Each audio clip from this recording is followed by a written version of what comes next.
না, অনেক পড়েছিস মা সকাল থেকে, এবার চল। খাবি না? খিদে পায়নি তোর? সারাদিন শুধু পড়ে যাস বই। মা, আমি তো বড় হয়ে ডাক্তার হতে চাই, তাহলে তো আমাকে পড়াশোনা করতেই হবে।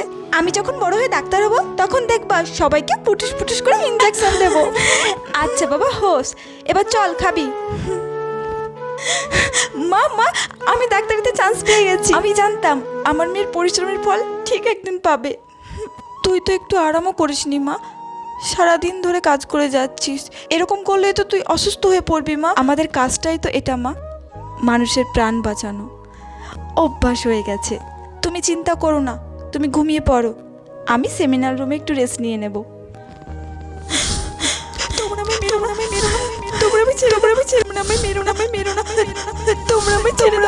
হ্যালো, আপনার মেয়ে সুইসাইড